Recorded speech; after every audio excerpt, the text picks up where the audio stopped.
Audiolivro A Ciência do Bom Viver. Capítulo 17. O emprego de remédios. A doença nunca vem sem causa.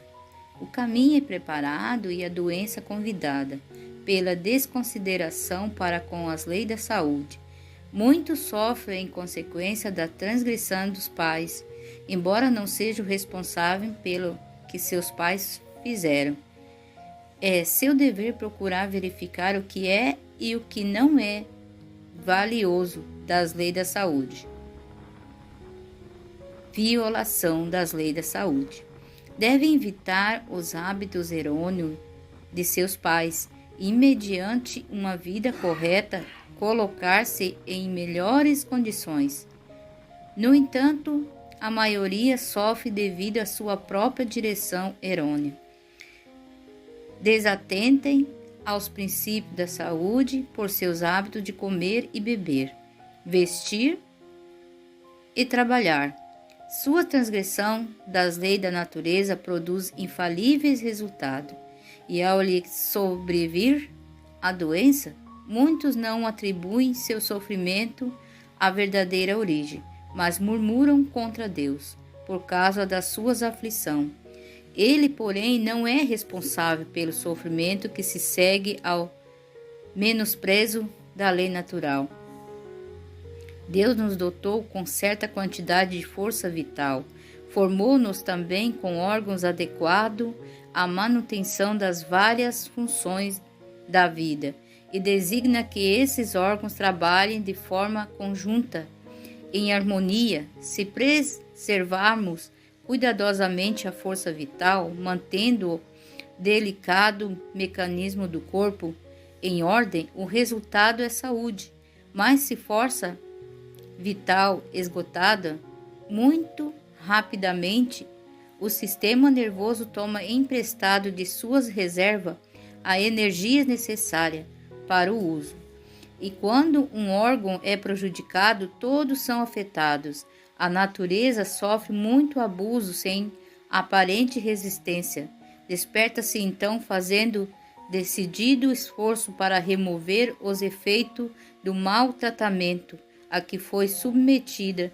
Seus esforços para corrigir essas condições manifestam-se muitas vezes em febre e várias outras formas de doença.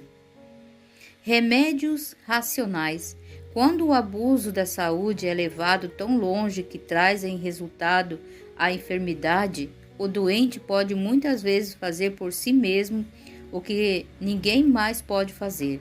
A primeira coisa é verificar o verdadeiro caráter do mal, e então agir inteligentemente para remover a causa. Se a harmoniosa operação do organismo se desequilibrou por excesso de trabalho, de comida ou de outras irregularidades, não devemos tentar ajustar a desordem adicionando uma carga de medicamentos venosos. A intemperança no comer é muitas vezes a causa da doença, e o que a natureza precisa mais é ser aliviada da indevida carga que lhe foi imposto. Em muitos casos de doença, o melhor remédio é o paciente jejuar por 1 ou 2 refeições, a fim de que os sobrecarregados órgãos digestivos tenham oportunidade de descansar. Um regime de frutas por alguns dias tem muitas vezes produzido grandes benefícios. Aos que trabalham com o cérebro, muitas vezes um breve período de inteira abstinência de comida, seguindo de alimentos simples e moderadamente, tomando de levado a cura por meio dos próprios esforços recuperadores da natureza. Um regime de abstinência por 1 ou 2 meses haveria de convencer muitos sofredores de que vereda de abnegação é o caminho para a saúde. O repouso como remédio. Alguns se tornam doentes por excesso de trabalho. Para esse, o descanso, a libertação do cuidado é um regime reduzido. são essenciais à restauração da saúde.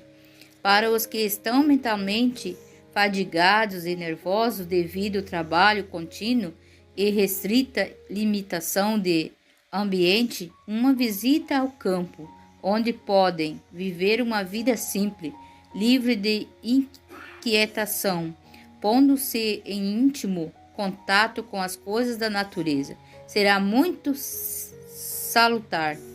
Caminhar pelos campos e matas, apanhando flores, escutando o canto dos pássaros, fará que seu restabelecimento incomparavelmente mais do que qualquer outro meio. Na saúde e na doença, a água pura é uma das mais excelentes bênçãos do céu. Foi a bebida provida por Deus para saciar a sede de seres humanos e animais. Bebida abundantemente, ela ajuda a suprir as necessidades dos organismo e auxiliar a natureza a resistir à doença.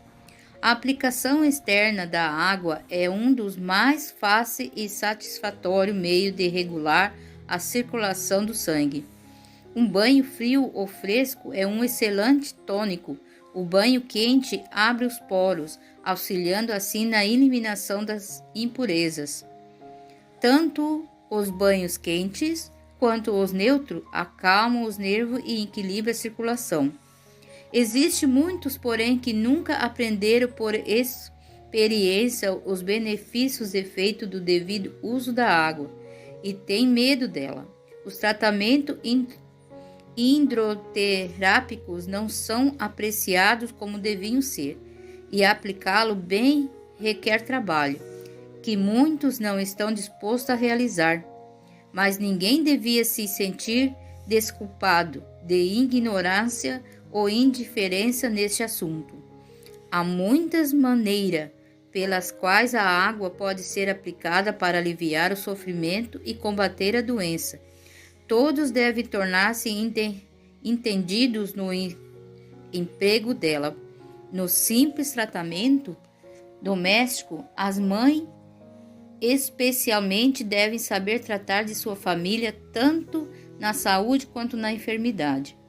As atividades é uma lei de nosso ser. Todo órgão do corpo tem sua obra designada, de cujo desempenho depende seu desenvolvimento e vigor. A função normal de todos os órgãos dá resistência e energia, ao passo que não usá-lo leva à decadência e morte.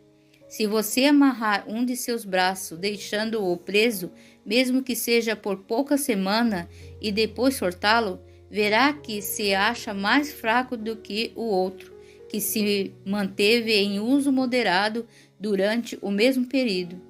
A inatividade produz o mesmo efeito sobre todo o sistema muscular. A inatividade é uma causa prolifera de doença. O exercício aviva e equilibra a circulação do sangue, mas na sua ansiosidade o sangue não circula livremente e não correm as mudanças que nele se efetuam e são tão necessárias à vida e à saúde. Também a pele se torna inativa. A impureza não são eliminadas como seriam se a circulação tivesse sido estimulada por vigoroso exercício. A pele conservada em condições saudáveis e os pulmões alimentados com abundância de ar puro e renovado, esse estado de organismo lança um duplo fardo sobre o sistema excretor, resultando em doenças. As pessoas com deficiência não devem ser estimuladas a ficar inativas.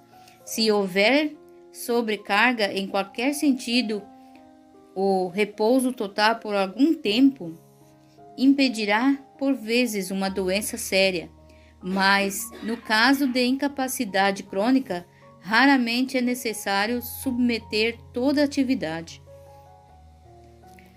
Os que acham esgotado por causa do trabalho mental devem repousar dos pensamentos fadigados, mas não deve ser levado a crer que seja perigoso usar de algum modo as faculdades mentais. Muitos são inclinados a considerar seu estado pior do que na realidade. Esse estado de espírito não é favorável à cura e não deve ser incentivado. Pastores, professores, alunos e outros obreiros trabalhando intelectualmente sofrem frequentemente doenças oriundas de pesado esforço mental, não atenuando pelo exercício físico.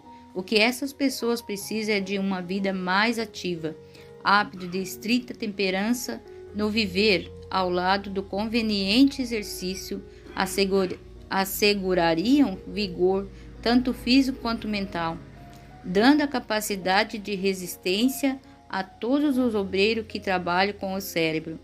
Os que sobrecarregaram suas forças físicas não devem ser motivadas a abandonar inteiramente o trabalho manual, mas o trabalho físico para produzir os melhores resultados deve ser sistemático e aprazível. O exercício ao ar livre é o melhor. Deve ser arranjado de maneira revigorar pelo uso dos órgãos que se tem enfraquecido. Convém que o coração esteja posto nisso. O trabalho manual nunca deveria se transformar em esforço excessivo. Quando as pessoas com limitações físicas nada têm que ocupar o tempo e a atenção, seus pensamentos se concentram em si mesma e se tornam mórbidas, irritáveis e muitas vezes se preocupam com o mal que sentem, a ponto de se julgarem muito pior do que na realidade estão e completamente incapazes de fazer qualquer coisa. Em todos esses casos, o bem orientado exercício físico se demonstraria um remédio eficaz. Em alguns casos, ele é indispensável à restauração da saúde. A vontade acompanha o trabalho das mãos, e o que essas pessoas com limitações precisam é do despertamento da vontade. Quando esta é encontrada adormecida, a imaginação se torna anormal ou impossível resistir à doença. A inatividade é a maior desgraça que poderia sobrevir à maioria desses enfermos. A ocupação leve em trabalho útil, ao passo que não sobrecarrega a mente e o corpo, tem uma benéfica influência sobre ambos, fortalece os músculos, promove melhor circulação e ao mesmo tempo que dá à pessoa a satisfação de saber que não é inútil e nessa atarefado mundo talvez não seja capaz de fazer muita coisa a princípio, mas em breve verificará que suas forças aumentam e assim poderá proporcionalmente aumentar a quantidade de trabalho. O exercício é salutar aos dispépticos, pois fortalece os órgãos da digestão, empenha-se em estudo profundo.